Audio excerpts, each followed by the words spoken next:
Hello दोस्तों, जय माता दी, राधे राधे। दोस्तों, आप सभी को शारदीय नवरात्रि की बहुत बहुत शुभकामनाएं आने वाली है। और हिंदू धर्म में नवरात्रि का कितना महत्व है ये तो आप सभी जानते ही होंगे। आज की वीडियो में हम जानेंगे शारदीय नवरात्रि की पूजा करने के लिए क्या क्या सामग्री चाहिए। तो चैनल पर नए हैं तो चैनल को सबसे पहले आप लोग सब्सक्राइब कर लीजिए। तो आइए जानते हैं शारदीय नवरात्रि की सामग्री पे आप लोग अंत तक ज़रूर देखना ताकि आपको पूरी जानकारी मिल सके। नवरात्रि की पूजा के लिए सबसे पहले हमें एक चौकी चाहिए होगी और चौकी पर बिछाने के लिए हमें लाल रंग का वस्त्र चाहिए होगा। उसके बाद हमें माता रानी की फ़ोटो या मूर्ति चाहिए। अगर आपके पास फ़ोटो या मूर्ति नहीं है तो वो भी आपके पास है, आप उनको पूजन के लिए विराजमान कर सकते हैं। और अगर आपके घर में माता रानी का फ़ोटो या मूर्ति है तो आप उनको ही पूजन कर सकते हैं। नई मूर्ति लाना ज़रूरी नहीं होता है। इसके साथ ही नवरात्रि में ज्वारे उगाए जाते हैं। ज्वारे उगाने के लिए हमें एक मिट्टी का कुंडा चाहिए होगा या घर में आपके थाली या प्लेट ले सकते हैं, उसमें भी आप ज्वारे उगा सकते हैं। तो ज्वारे उगाने के लिए हमें मिट्टी चाहिए।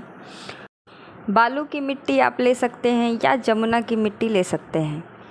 जो भी मिट्टी आपको मिल जाए उसको आप ले सकते हैं। उसके बाद फिर हम जौ चाहिए या फिर गेहूँ, क्योंकि कुछ लोग जौ के ज्वारे उगाते हैं और कुछ लोग गेहूँ के ज्वारे उगाते हैं और कुछ लोग गेहूँ और जौ मिक्स करके ज्वारे उगाते हैं।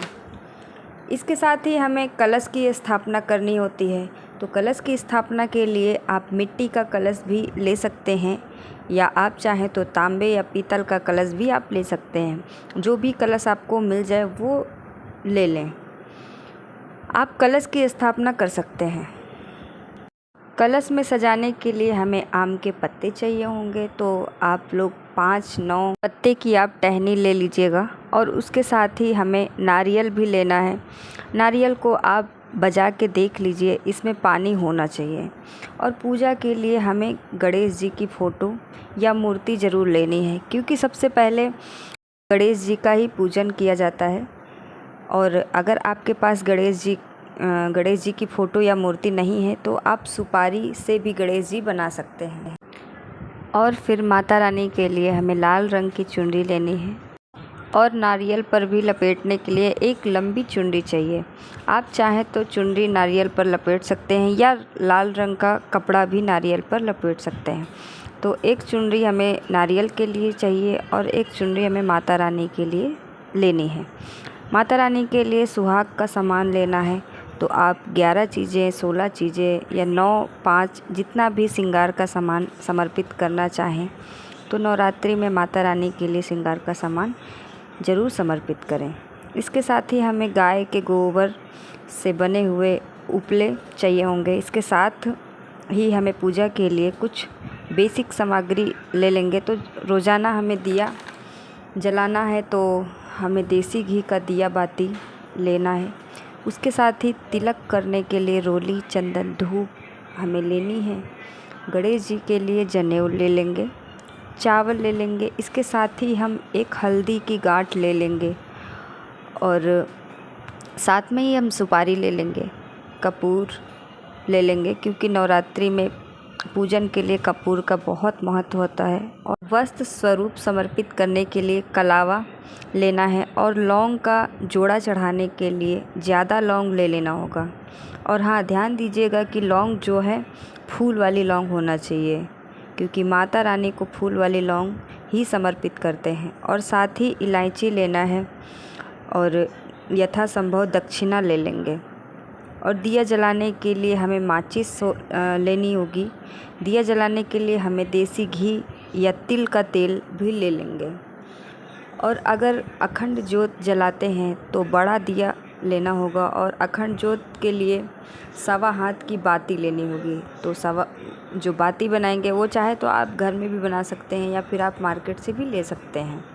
और अखंड ज्योति जलाना कंपलसरी नहीं होता है, आप चाहें तो जलाइए या फिर नहीं जलाइए। और कलश स्थापना के लिए गंगा जल ज़रूर लेना होगा। और 5 भोग के लिए पंचमेवा चाहिए, तो कोई भी 5 प्रकार के ड्राई फ्रूट्स आप ले सकते हैं। इसके साथ में ही हम भोग के लिए बतासे या मिश्री भी ले सकते हैं। आप चाहें तो बतासे ले लीजिए या फिर मिश्री भी आप ले सकते हैं।